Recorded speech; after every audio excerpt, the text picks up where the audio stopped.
বলবে খাবার দাও, কি দাও? খাবার দাও। কোরআন প্রমাণ করে জাহান্নামে দুইটি খাবার, একটা হলো দড়ি, আরেকটা হলো যাকুম। খাবার নাম্বার 1 দড়ি, খাবার নাম্বার 2 যাকুম। দড়ি এমন একটি খাবার যেটা খাওয়াও যায় না, কাছেও নেওয়া যায় না, প্রচন্ড উত্তাপ সম্পন্ন, প্রচন্ড গরম, জাহান্নামের দাও দাও আগুন জ্বলতে থাকবে। আর যাকুম এমন একটি খাবার যেটা জাহান্নামের অতুল গহীন তলদেশে কালো আগুনের ছোঁয়ায় একটি গাছ তৈরি হয়। সেই গাছটির নাম হচ্ছে যাকুম। প্রচন্ড দুর্গন্ধযুক্ত, কাঁটাযুক্ত, মজবুত একটি গাছ, এটা তাদেরকে দেওয়া হবে।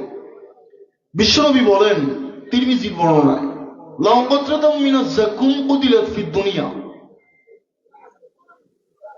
যাকুমের একটি টুকরা যদি দুনিয়ার বুকে পড়ে তাহলে সমগ্র দুনিয়াটা, বিশ্বনবী বলেন সমগ্র দুনিয়াটা দুর্গন্ধে সয়লাব হয়ে যাবে, সমগ্র দুনিয়াটা নষ্ট হয়ে যাবে, দুর্গন্ধযুক্ত হয়ে যাবে, সমগ্র দুনিয়াটা শেষ হয়ে যাবে।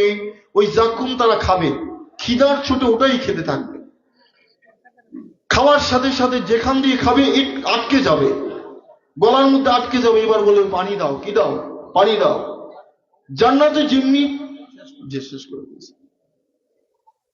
নহর আছে, পানির নহর আছে, দোজখের মধ্যেও তেমনি পানির ব্যবস্থা থাকবে, কিন্তু জান্নাতের মতো সুস্বাদু খাবার থাকবে না, সুস্বাদু পানীয় নয়। জাহান্নামের পানীয় দুর্গন্ধযুক্ত, বিষাক্ত পানি, অত্যন্ত ময়লাযুক্ত পানি। 4টা নহরের ব্যবস্থা থাকবে। কয়টা? 4টা। একটা হচ্ছে হামিম, ফুটন্ত গরম পানি, আরেকটা হচ্ছে গসাক, বমি, আরেকটা হচ্ছে গিসলিন, পুজ, রক্ত পুজ। মানুষের শরীরে পুজ হয় না, রক্ত ফোড়া হয় কিনা? ফোড়া হলে সেটার ভিতর থেকে কি বের হয়? পুজ বের হয়। ওটাকে আরবিতে বলি গিসলিন, রক্ত পুজ। 4 নাম্বার হচ্ছে মহল, পোড়া তেল, খা। এটাই খা, এটা তাদের খাবার। খেতে পারবে না, এগুলো অত্যন্ত বিষাক্ত এবং দুর্গন্ধযুক্ত, ময়লাযুক্ত খাবার, এবং সেই খাবার থেকে গরমে আগুন জ্বলতে থাকবে। তারা খেতে পারবে না, যেখান দিয়ে খাবে কেটে ছিঁড়ে সেখান দিয়ে বের হয়ে যাবে। খিদার ছুটে ওটাই খেতে চাইবে, কিন্তু খেতে পারবে না। এমন অবস্থায় তারা হাই হাই করতে থাকবে, তখন তাদের শাস্তি চলতে থাকবে।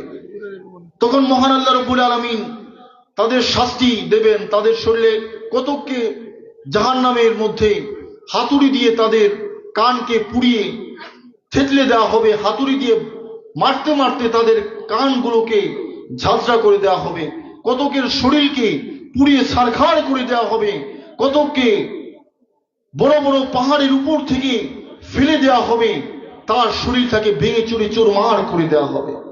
এমন অবস্থায় আল্লাহ পাক জাহান্নামীদের জ্বালা যন্ত্রণা আরো বাড়িয়ে দেওয়ার জন্য জান্নাত এবং জাহান্নামীদের মধ্যে একটি লাইভ অনুষ্ঠান করবেন।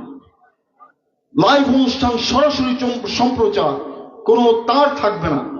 জান্নাতীরা দেখবে জাহান্নামীরা দেখবে এবং কথা বলবে, যাতে করে জাহান্নামীদের জ্বালাটা আরো বেড়ে যায়।